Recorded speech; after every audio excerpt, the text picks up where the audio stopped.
se retrouve toujours en direct sur le plateau de TV Finance. C'est l'heure des Market Movers, vous le voyez. Daniel Cohen de Lara nous a rejoint. Bonjour.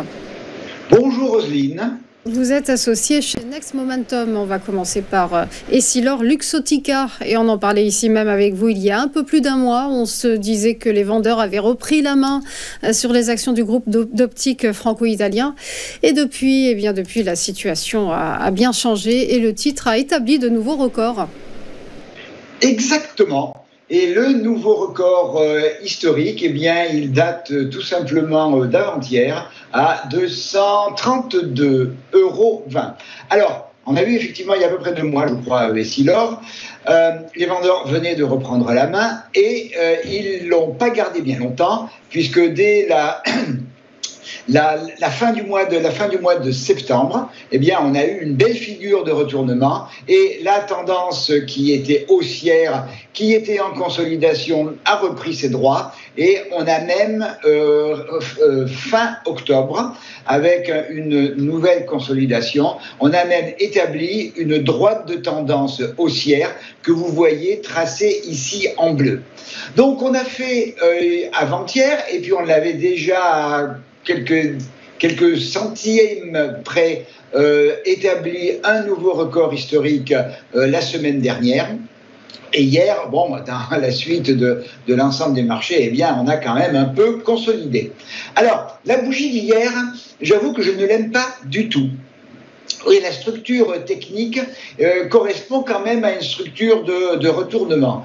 Il y a une double structure en chandelier japonais. La première, c'est effectivement à 3 jours d'intervalle 2 sommets. C'est ce qu'on a une structure que l'on appelle une structure de sommet en pince, qui est une structure potentielle de retournement. Et la bougie d'hier, constituée avec les 2 bougies précédentes, constitue une figure que l'on appelle une étoile du soir, qui est une figure de retournement baissier. Alors, maintenant que l'on consolide après avoir fait un nouveau sommet historique, c'est pas quelque chose qui est sur le fond extrêmement inquiétant. C'est même plutôt un peu naturel, de manière à retrouver un peu de potentiel, un peu d'énergie pour pouvoir aller plus haut. Et la tendance, pour l'instant, elle est totalement haussière. Alors, quels sont les niveaux justement qu'il faut regarder dans cette éventuelle consolidation, puisque on n'a que la bougie d'hier qui donne vraiment une mauvaise impression.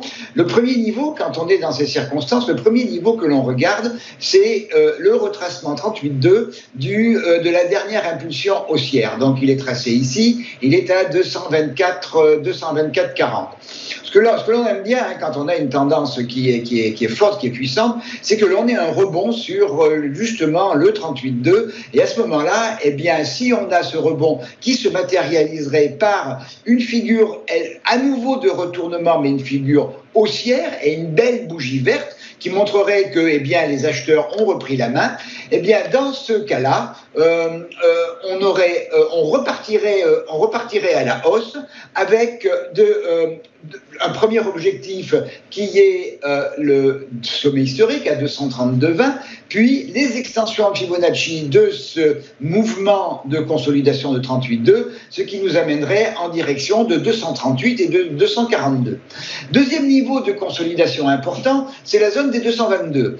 C'est à la fois un ancien sommet historique dans la deuxième quinzaine d'octobre, 222, et c'est le retracement 50%. Là, de la même manière, si on rebondissait sur cette zone-là, toujours de la même manière, on aurait à nouveau comme objectif 232, mais certainement seulement comme objectif au-delà l'extension 0,618 à 238 €. Après, quand on descend, les risques commencent d'être un peu plus importants.